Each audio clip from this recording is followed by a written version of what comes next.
Everyone, today we will do chapter 12 of class 9th, which name is sound. We have already done its 4 parts in which I have mentioned what do we mean by sound, how sound is propagated, how sound is produced, why sound has a requirement of medium, why sound is called longitudinal waves, what are the characteristics of sounds, and what is the range of hearing of sound. Okay. So I must say that you have to watch these parts to understand the concept of this chapter. You can check out my description box for their links. Okay, so today we will cover the following topics. First one is application of ultrasound and then structure of human ear. Okay, so first of all we understood what is the application of ultrasound. Ultrasound के applications क्या है, means कि उसको हम कहाँ कहाँ use करते हैं, उसको हम सबसे पहले जानेंगे. हमने अपने प्रीवियस वीडियो में अल्ट्रासाउंड के बारे में जब हम रेंज ऑफ हियरिंग की बात कर रहे थे, वहां पे हमने 3 रेंजेस देखे. एक 20 किलोहर्ट्ज का रेंज था जो कि ऑडिबल साउंड है ह्यूमन बीइंग्स के लिए, जो फ्रीक्वेंसी रिक्वायर्ड होती है किसी भी चीज को सुनने के लिए. दूसरी हमने देखी जो बिलो 20 किलोहर्ट्ज है, ठीक है. और एक तीसरी रेंज क्या थी जो अबव 20 किलोहर्ट्ज थी, जिसको हमने क्या कहा, अल्ट्रासाउंड. ओके, तो अल्ट्रासाउंड की अगर हम बात करें तो ये क्या है, 20 किलोहर्ट्ज के अबव फ्रीक्वेंसी होती है. ये वेव्स जो है इनकी फ्रीक्वेंसी कितनी होती है, अबव 20 किलोहर्ट्ज. ओके, तो इनकी बहुत ही हाई फ्रीक्वेंसी होती है. तो इसके जो है कुछ एप्लीकेशंस है, कुछ यूजेस भी हैं, तो उसको हम आज समझते हैं कि क्या है वो यूजेस.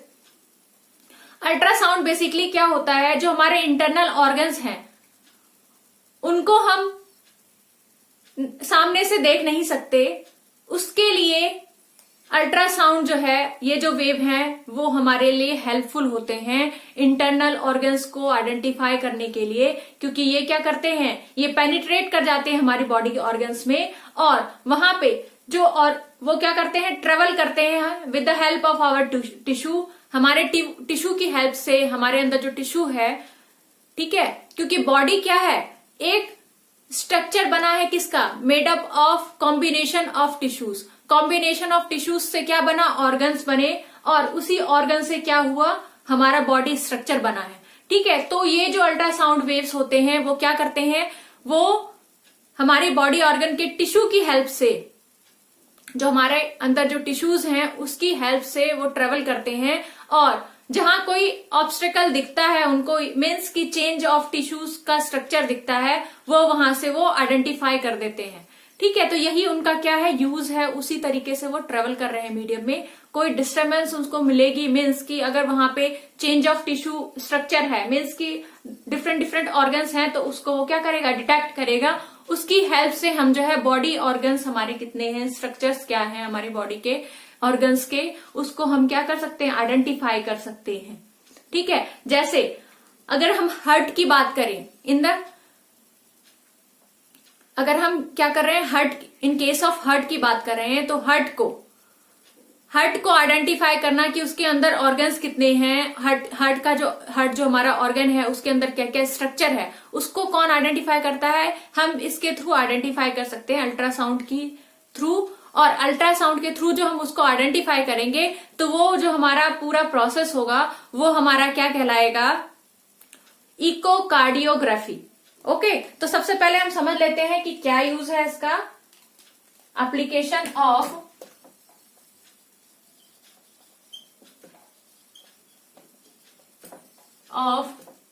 अल्ट्रासाउंड. तो पहला यूज हम बता सकते हैं कि ये कहाँ यूज होता है, इको कार्डियोग्राफी. मीन्स कार्डियो का मतलब होता है हार्ट. ठीक है, कार्डियो का मतलब होता है हमारा हार्ट, और यहाँ पे ये बात हो रही है कि हार्ट की क्या हो रही है, ग्राफिक्स बन रहे हैं, मीन्स कि उसका एक फोटो लिया जा रहा है, सिनेप्स लिया जा रहा है विद द हेल्प ऑफ किसके, हमारा जो अल्ट्रासाउंड वेव है. ठीक है, अल्ट्रासाउंड वेव की हेल्प से हम क्या कर सकते हैं, जो हमारे हार्ट के हार्ट का जो स्ट्रक्चर है उसको हम क्या कर सकते हैं, उसकी हम स्नैप्स ले सकते हैं, इसकी हम फोटो ले सकते हैं। ठीक है, वो वर्क कैसे करता है अब हम वो देखेंगे। सबसे पहले हम समझ लें अंडर इकोकार्डियोग्राफी क्या है हमारा। It is a method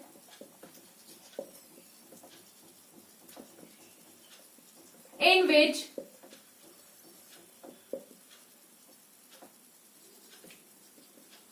ultrasonic waves define the structure of heart, okay, in the form of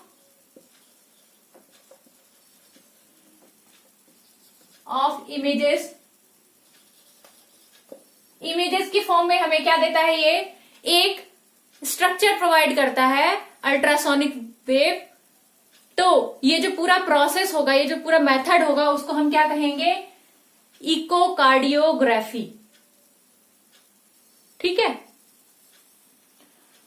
ये वर्क कैसे करता है, जो हमारा अल्ट्रासोनिक वेव है वो वर्क कैसे करता है।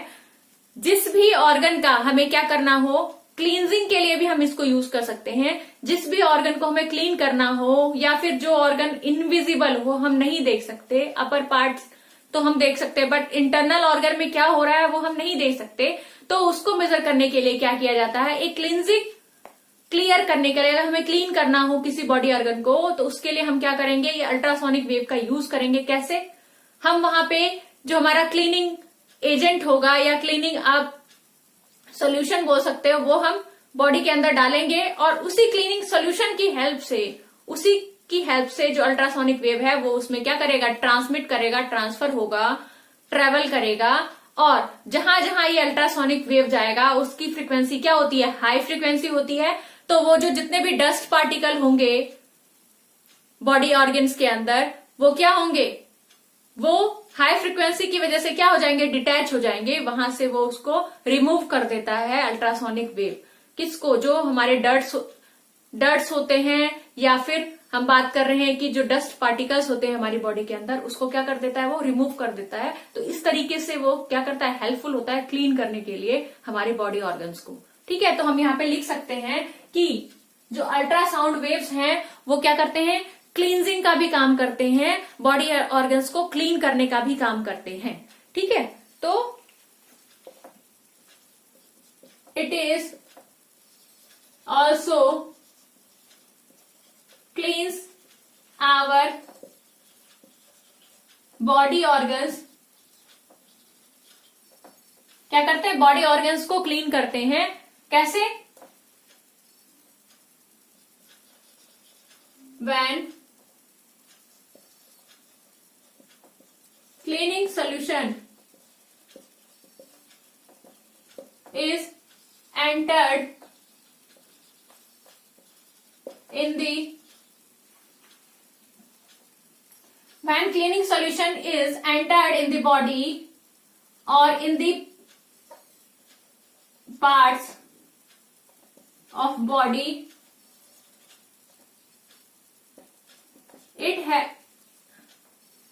then ultrasonic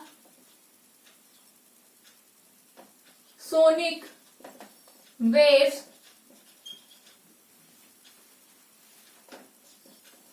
traveled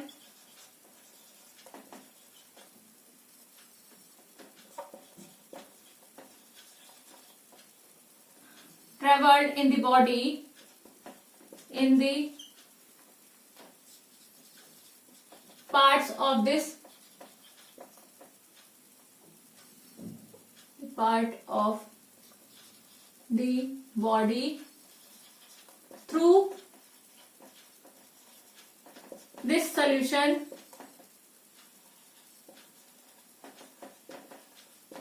इस सॉल्यूशन की हेल्प से जो अल्ट्रासोनिक वेव हैं वो क्या करते हैं, बॉडी के अंदर ट्रेवल करते हैं। ठीक है, और क्या करते हैं, ultrasonic waves has high frequency. This will helpful to remove dirt or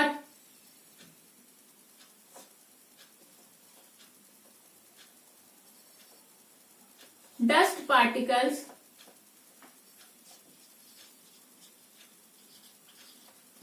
of the body parts बोल सकते हो आप। बॉडी पार्ट्स के अंदर जो डस्ट पार्टिकल या फिर डर्ट होते हैं उसको रिमूव करने के लिए अल्ट्रासाउंड वेव्स जो है, अल्ट्रासोनिक वेव्स जो है वो यूजफुल होता है, क्योंकि उसकी हाई फ्रीक्वेंसी होती है। उसकी हाई फ्रीक्वेंसी की वजह से क्या होता है, वो इजीली डस्ट जो है वहां से सेपरेट हो जाता है बॉडी से, और हमारा जो बॉडी है वो क्या हो जाता है, क्लीन हो जाता है। ठीक है, एक तो हमारी ये है रिक्वायरमेंट। दूसरी क्या है, इसका यूज क्या है, एक यूज ये हो गया, एक इकोकार्डियोग्राफी में हो गया। हम जो बड़ी बड़ी बिल्डिंग्स होती हैं उनमें जो मेटल्स यूज किए जाते हैं, मेटल्स को आइडेंटिफाई करने के लिए कि मेटल्स के अंदर कोई होल तो नहीं है, ठीक है, वहां भी हम अल्ट्रासोनिक वेव्स का यूज करते हैं। वो इजीली जो है ट्रांसमिट हो जाता है थ्रू इन दी मेटल में इजीली ट्रांसमिट हो जाता है, और वहां पे अगर कोई होल होगा तो वो रिफ्लेक्ट करेगा और हमें पता चल जाएगा क्या कि वहां पे क्या है, कुछ होल है या फिर कुछ डैमेजेस हैं, ब्रेक्स हुए हैं या क्रैक्स हुए हैं कुछ, तो उससे भी हमें क्या हो जाता है, पता चल जाता है अल्ट्रासोनिक वेव के थ्रू। तो जो है हम वो मेटल यूज नहीं करेंगे और हम क्या हो जाएंगे, बच जाएंगे, किसी भी बिगर डैमेज से हम बच सकते हैं। सामने से हमें पता नहीं होता इंटरनली क्या चल रहा है उस मेटल के अंदर, तो with the help of this ultrasonic wave हम क्या कर सकते हैं, उस मेटल को डिटेक्ट कर सकते हैं कि मेटल के अंदर होल तो नहीं है। अगर उसके अंदर होल है या फिर कोई क्रैक्स है तो जितना उसको एफिशिएंसी देनी चाहिए उतनी वो नहीं दे पाएगा। इसलिए हम यूज करते हैं किसका, अल्ट्रासोनिक वेव का, वहां पे डिटेक्ट करने के लिए किसको, कोई डैमेज है या क्रैक्स है या फिर हमारा कोई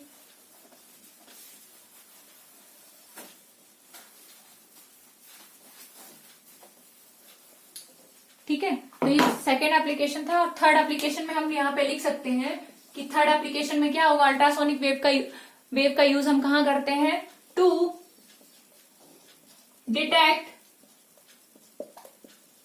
any damage or cracks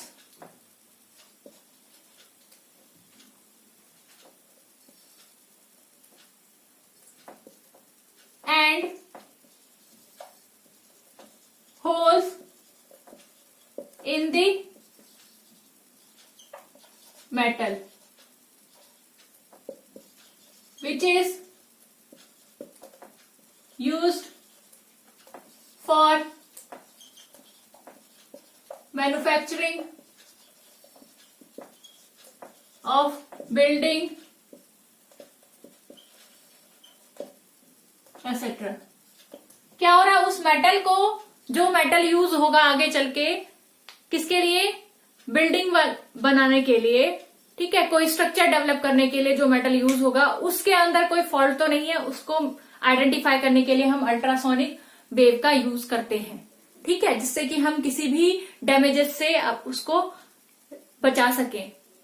ठीक है, दूसरी बात, ये हमारा थर्ड हो गया।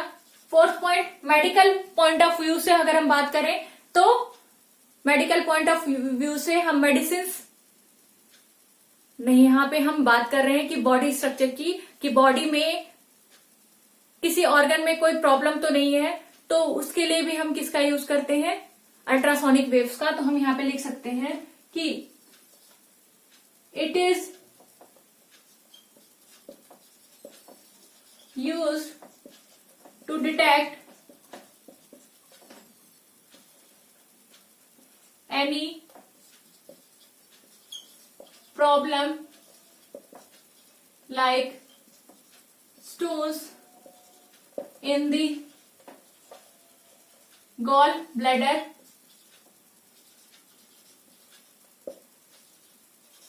and it damages in the liver etc. ये यूज होता है डिटेक्ट करने के लिए एनी प्रॉब्लम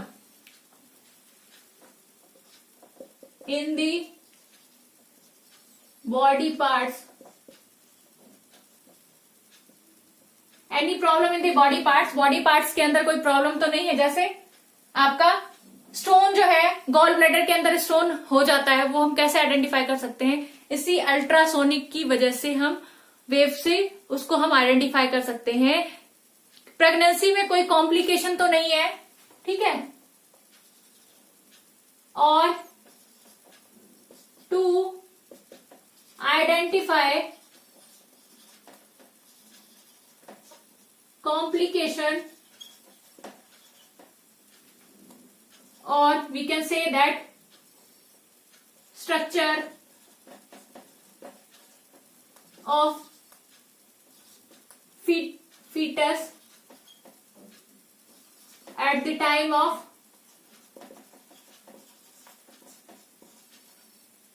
pregnancy,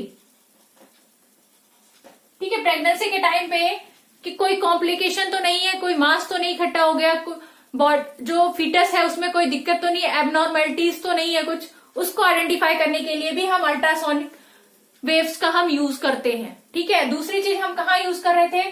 स्टोन्स को आइडेंटिफाई करने के लिए। गॉल ब्लैडर के अंदर कोई प्रॉब्लम तो नहीं है, उसके अंदर कोई स्टोन तो नहीं है, उसके लिए भी अगर उसके अंदर स्टोन है उसको भी आइडेंटिफाई किसके थ्रू होता है? हमारा ये अल्ट्रासोनिक वेव्स के थ्रू होता है, ठीक है। कोई डैमेजेस लीवर के अंदर कोई प्रॉब्लम तो नहीं है, या किसी भी बॉडी पार्ट्स के अंदर कोई हमें आइडेंटिफाई करना हो, कोई इश्यू तो नहीं है, कोई प्रॉब्लम तो नहीं है, कोई एबनॉर्मलिटीज तो नहीं है, तो उसके लिए हम किसका यूज करते हैं? अल्ट्रासोनिक वेव्स का यूज करते हैं। तो हम कह सकते हैं कि इसको हम मेडिकल वे में, मेडिकल साइंसेस में इसका हम इस्तेमाल करते हैं, इसका हम यूज करते हैं। ये बहुत बेनिफिशियल हमारे लिए अल्ट्रासोनिक वेव। ओके, तो आज हमने इसके एप्लीकेशंस किए हैं और इसमें जो है एक नई टर्म हम पढ़ेंगे जो क्या होता है? सोनार, जो बहुत इंपॉर्टेंट है, आपके पेपर में भी आ सकता है। What is Sonar? सोनार क्या होता है? तो अब हम सोनार करते हैं। सोनार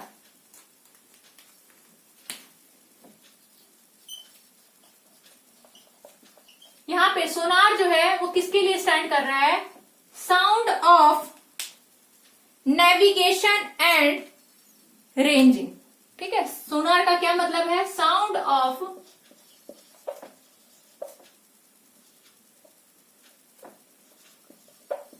नेविगेशन एंड रेंजिंग। ये आपको 1 नंबर में पूछा जा सकता है कि व्हाट इज द मीनिंग और what is the meaning of sonar, और क्या पूछा जा सकता है?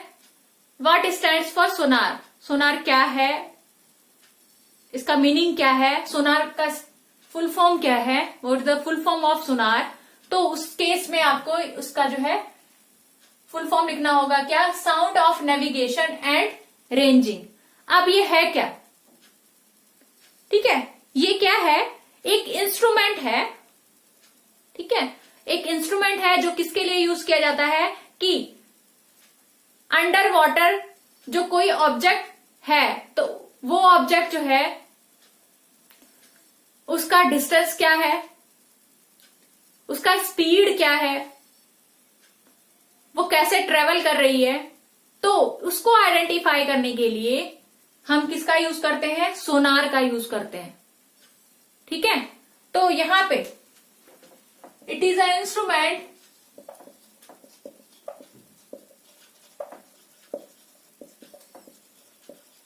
used to detect the distance, direction and speed of the object under water with the help of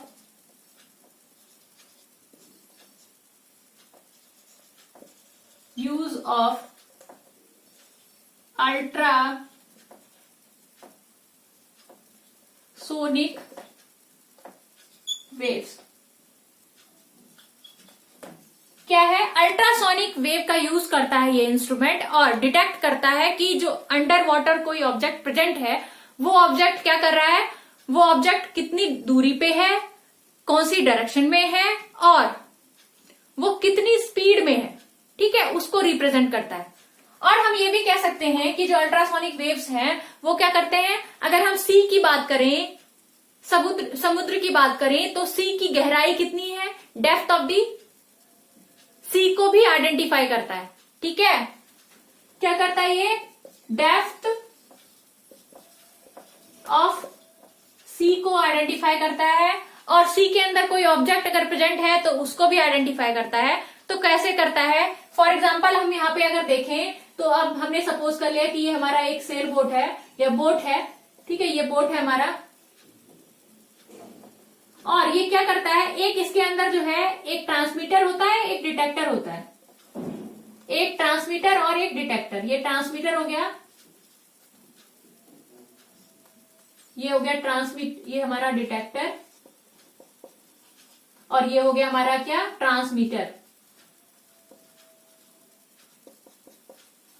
एक इसके अंदर ट्रांसमीटर लगा होता है, एक डिटेक्टर लगा होता है, जिसकी हेल्प से वो क्या करता है, जो हमारा सी का लेवल है, सपोज दैट ये हमारा सी का लेवल है, अपर लेवल है, और ये हमारा जो है इसका डेप्थ है, इसको हम सी बेड बोलते हैं। ठीक है, ये हमारा सी का लेवल हो गया, अपर लेवल।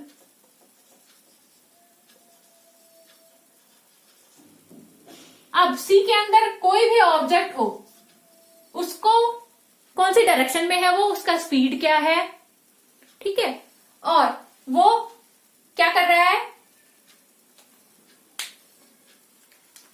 कौन सी दूरी पे है, कौन सी डायरेक्शन में है और कौन सा स्पीड है उसका उस टाइम पे ऑब्जेक्ट का वाटर के अंदर, उसको आइडेंटिफाई करने के लिए हम किसका यूज करते हैं, सोनार का यूज करते हैं। ठीक है, तो आज हमने क्या क्या किया अभी तक, एप्लीकेशन ऑफ अल्ट्रासाउंड किया, जिसमें हमने सोनार वर्ड भी पढ़ा, ये बहुत इंपॉर्टेंट टर्म है, इसको आप ध्यान रखें। ठीक है, अब हम नेक्स्ट करेंगे क्या, कि structure of human year. Human ear का जो हमारे कान हैं वो कैसे वर्क करते हैं, ठीक है, तो उसको आज हम समझेंगे। ठीक है, तो ये बहुत इंपॉर्टेंट टॉपिक है, तो आपको केयरफुली इसको समझना पड़ेगा। तो अब हम बात करेंगे स्ट्रक्चर ऑफ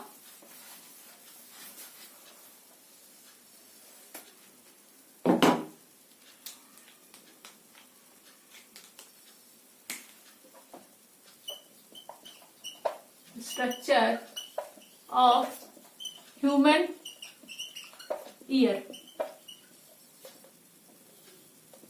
यहां पे हमने एक डायग्राम ड्रॉ किया है, जिसमें हमने ईयर के जो पार्ट्स होते हैं उसको आइडेंटिफाई किया है। तो जो हमारा फर्स्ट पार्ट होता है, मीन्स कि ये जो अपर पार्ट है उसको हम क्या कहते हैं, पिन्ना। ठीक है, अपर पार्ट से एक हमारा ट्यूब अटैच होता है जो इनर की तरफ जाता है, जिसको हम क्या कहते हैं, ऑडिटरी कैनाल। ठीक है, उसको हम क्या कहते हैं, ऑडिटरी कैनाल। ऑडिटरी कैनाल जो है एक ईयर ड्रम से अटैच होता है, ईयर ड्रम, या फिर आप उसको बोल सकते हो टिम्पैनिक मेम्ब्रेन। एक थिन मेम्ब्रेन से अटैच होता है ये, जिसको हम क्या कहते हैं, टिम्पैनिक मेम्ब्रेन बोल सकते हो या फिर ईयर ड्रम बोल सकते हैं। ठीक है, वो ईयर ड्रम जो है किससे अटैच होता है, ये तीन यहाँ पे बोन्स हैं, एक हैमर है, एक एनविल है और एक स्टीरअप है। ये तीन बोन्स होते हैं, वो जो हमारा ईयर ड्रम है वो डायरेक्ट इफेक्ट किस पे पड़ता है, इन तीन बोन्स पे उसका इफेक्ट पड़ता है। तो अब हम उसकी वर्किंग को समझेंगे। ठीक है, फिर क्या होगा जो ऑडिटोरियल नर्व है वो क्या करता है उसको भी समझेंगे। यहाँ पे हमारा कोकली है वो क्या करता है उसको भी हम समझेंगे। ठीक है, तो सबसे पहला काम क्या है, पिन्ना का। जो पिन्ना होता है ईयर के अंदर वो क्या करता है, कलेक्ट साउंड्स फ्रॉम सराउंडिंग्स।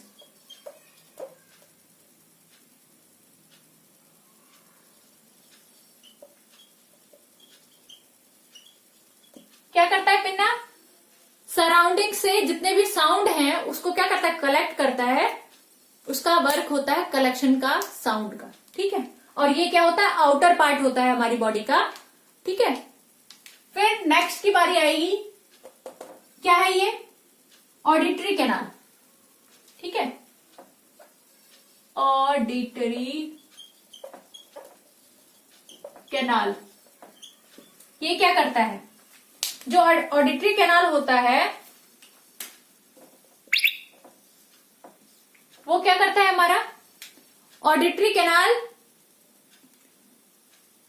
वो जो कलेक्शन हुआ है साउंड का, जो पिन्ना ने कलेक्ट किया है उसको वो क्या करता है, लेके जाता है, ट्रेवल कराता है साउंड को।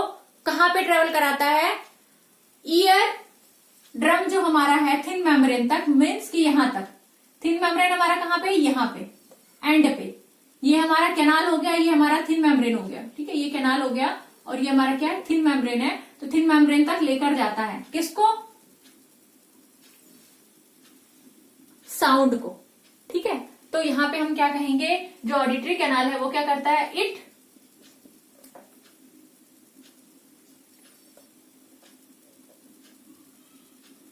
Transverse the collected sound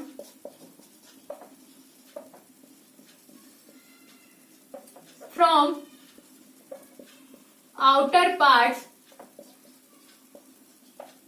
two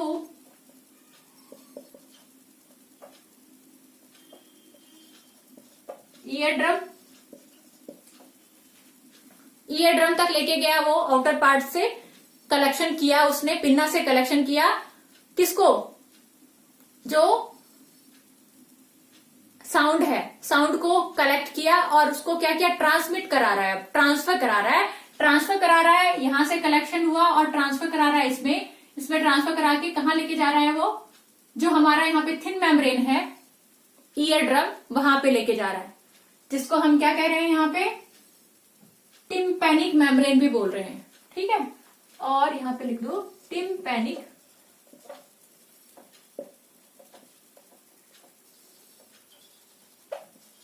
membrane तक लेके गया।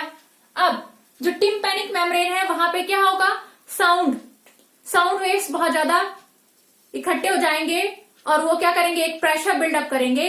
अब प्रेशर बिल्डअप होने की वजह से क्या होगा उसमें, वहां पे वो जो हमारा ईयर ड्रम है वो वाइब्रेशन में आ जाएगा।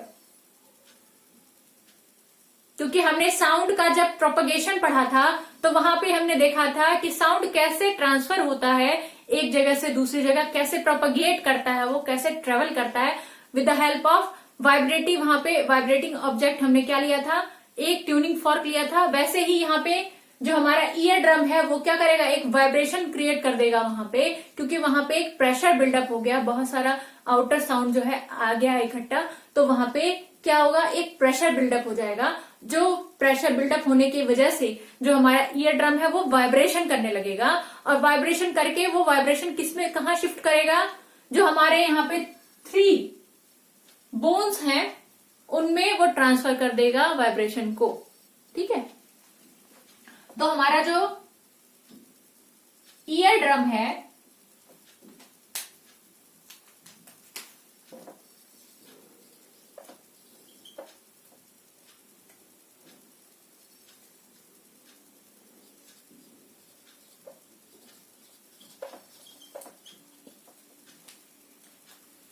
और टेम्पेनिक मेम्ब्रेन बोल सकते हो यहां पे, it is a thin membrane, it is a thin membrane which starts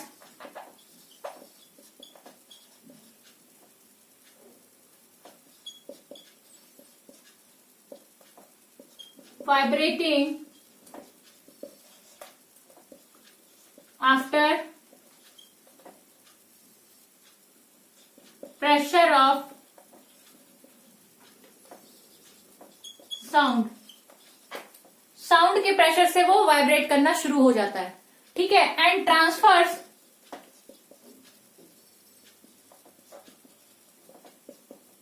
it's vibration to 3 bones, जो हमारे क्या है 3 बोन्स यहां पे, जो हमने यहाँ पे ब्लू कलर से आइडेंटिफाई किया है, हैमर, एनविल और स्टीरअप। 3 बोन्स के हमारा हैमर, एनविल और स्टीरअप, ठीक है। अब इसी का हम देखेंगे, हैमर, एनविल और स्टीरअप क्या करते हैं, इनका काम क्या होता है, ये साउंड को एम्पलीफाई करते हैं, मीन्स कि इसके रेंज को बढ़ाते हैं, थोड़ा ऊंचा करते हैं इसको, ठीक है। तो ये क्या करते हैं, एम्पलीफाई।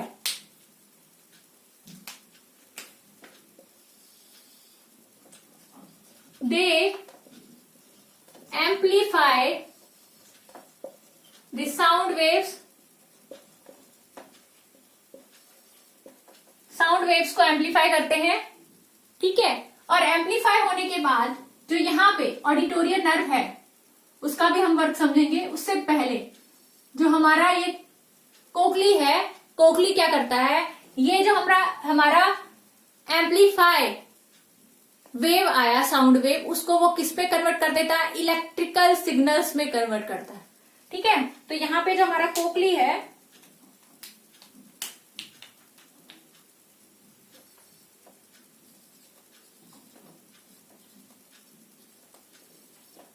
वो क्या कर रहा है, हमारा कोकली ये जो एम्पलीफाइड साउंड वेव्स हैं उसको हम किस में कन्वर्ट कर रहा है, इलेक्ट्रिकल वेव्स में। It converts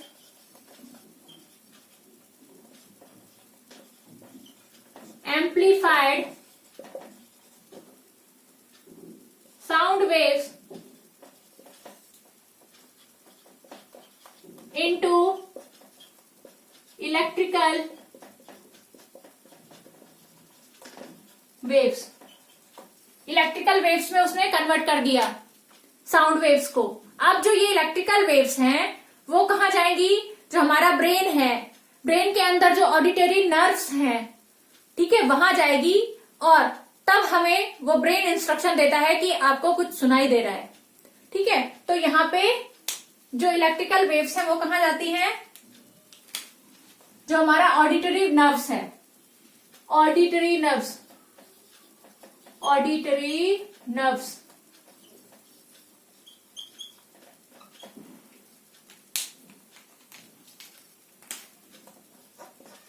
then electrical waves transfer to auditory nerves and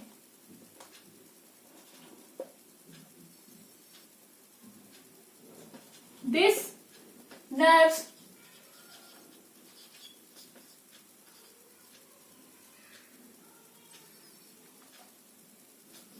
transfers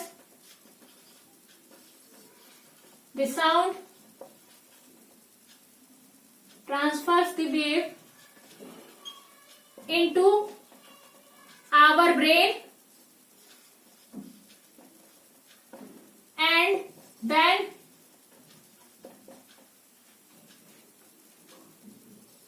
brain will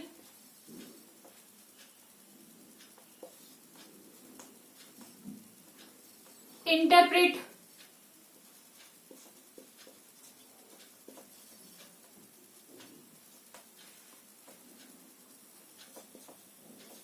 the sound and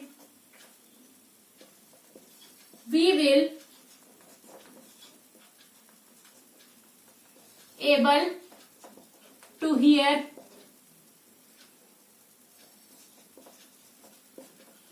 the sound from our ear.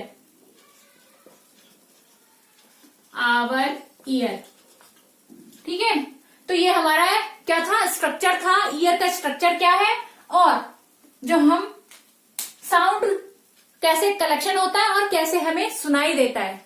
Collection किससे हुआ, हमारे ईयर के जो हमारा आउटर पोर्शन है, और साउंड सुनाई कैसे दिया है, जब हमारा ऑडिटरी जो हमारा कैनाल है उसमें ट्रांसफर हुआ, और लास्ट में जो ऑडिटरी नर्व है हमारा, उसके थ्रू क्या हुआ, वो इलेक्ट्रिकल सिग्नल ट्रांसफर हुआ किसमें, ब्रेन में, और ब्रेन जो है इंस्ट्रक्शन दिया कि साउंड वेव है, मीन्स कि साउंड है कुछ, और तब हमें वो चीज सुनाई दी।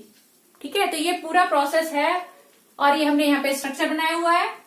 ठीक है, तो इसीलिए यहाँ जो है ये पोर्शन जो है, ये पोर्शन क्या कहलाया, ये कहलाया आउटर ईयर। जो बीच का पोर्शन है उसको हमने कहा मिडल ईयर, यहां तक। ठीक है, और इनर पोर्शन क्या हुआ, जिसमें कोक्लिया की बात हुई, ऑडिटरी नर्व की बात हुई, ये सब क्या है, इनर पोर्शन है। और जिसमें ये बोन्स की बात हुई थी वो मिडल ईयर था हमारा। ठीक है, जिसमें ये सारे तीनों बोन्स हैं, हैमर, एनविल और ये हमारा स्टीरप। ठीक है, तो यहाँ पे हैमर, एनविल और स्टीरप जो है बहुत इंपॉर्टेंट रोल प्ले करते हैं, ये साउंड को एम्पलीफाई करते हैं, बढ़ाते हैं। ठीक है, तो यहाँ पे हमने बात कर ली क्या क्या application of sound, ultrasound waves का एप्लीकेशन क्या था, और स्ट्रक्चर ऑफ ह्यूमन ईयर क्या है। So today we have ended this session. I hope you have enjoyed the total video of this session. So bye everyone and wait for the next video.